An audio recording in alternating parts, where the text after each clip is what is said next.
নমস্কার। আজকে আমি একটা খুব সুন্দর গল্প করব।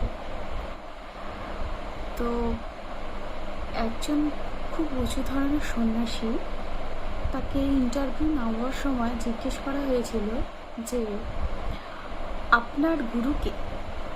তখন তিনি বলেছিলেন একজন চোর আমার গুরু।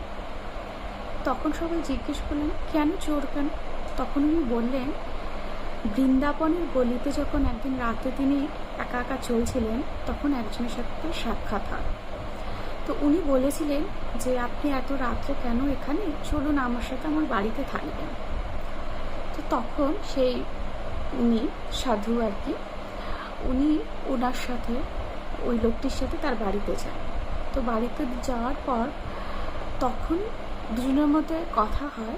তো সাধু বলে যে আমি ভগবানকে খুঁজছি, মানে ভগবানের পাওয়ার উদ্দেশ্যে আমার এই যাত্রা। আর তখন আরেকজন ব্যক্তি বললেন আমি তো চোর, আমার লুটাই হচ্ছে কাজ।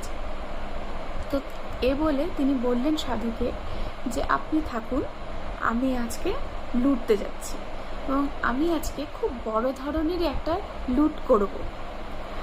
এই বলে ওই লোকটি চলে যায়।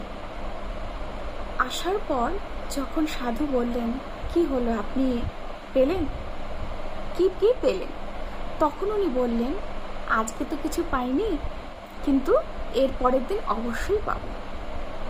এইভাবে মানে 1 মাস ধরে প্রতি রাতেই চোরটি চুরি করতে যায় আর ফেরত এসে সেম কথাই সাধুকে বলে এবং তখন সাধু অবাক হয়ে দেখে যে ও চুরি করছে, অথচ এত বিশ্বাসের সহকারে যে এখনো চুরি করে পাচ্ছে না, কিন্তু তবু প্রতিদিন ওর মনে এত বিশ্বাস, এই তুচ্ছ একটা চুরি, এই অপরাধের জন্যও এত বিশ্বাস।